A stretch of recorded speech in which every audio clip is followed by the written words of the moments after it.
piyesa kong ito ay matagal na to na isulat. Mga 2 months ago, naisulat ko to dahil sa nakikita kong sistema ng mga inang pinapabayaan ng mga bata sa lansangan.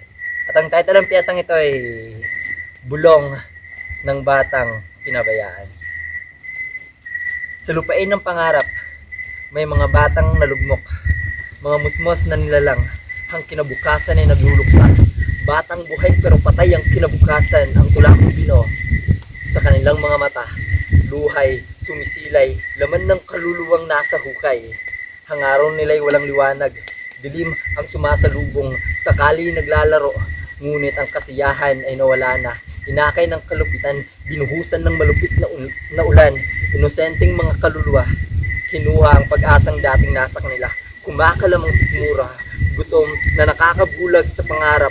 Ang bukas ay malabo, hangapunan ay inaasam, batang buhay pero patay ang kinabukasan sa kawalan ng pag-asa, nauupos sa mga pangarap sa gitna ng kamatayan na tahimik na dumadalaw ang kanilang mga laruan, saksi sa kanilang pagkabigo sa mundong walang pakialam. Kahit sila ay humihingi ng tulong, batang iniwanan, binaliwala, ang pangarap ay napaslang, nabulag sa pangungulila ang kanilang mga pusong sugatan. Kaya paano pa mabubuhay ang isang bata kung bumubuhay pa ito ng isang bata? Wala na akong pake na pwede kong mapulot na 100 sa 100. Ang mahalaga ngayon ay maituwid ko ang kanilang daan.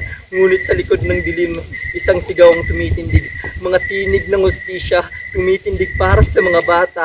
Bumubulong ang mga tagapagtanggol, humahakbang ng malakas upang ipaglaban ng karapatan. Itapon ang kahapong malupit na sumasakal.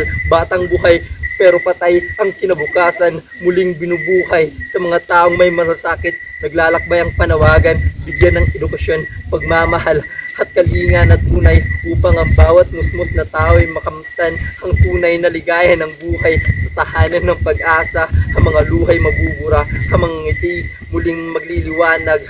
Karapatan nila ang mabuhay, kaya sana ating buhayin ang kanilang kinabukasang namamatay. Kaya sana bigyan natin sila ng tugon at sana bigyan natin sila ng pagmamahal. At kung meron man kayong batang makitang inaabandona ng kanilang mga magulang, ang tanging hiling ko lamang ay sana pansinin natin sila at bigyan ng karapatan dito sa mundo. Maraming salamat. Wow!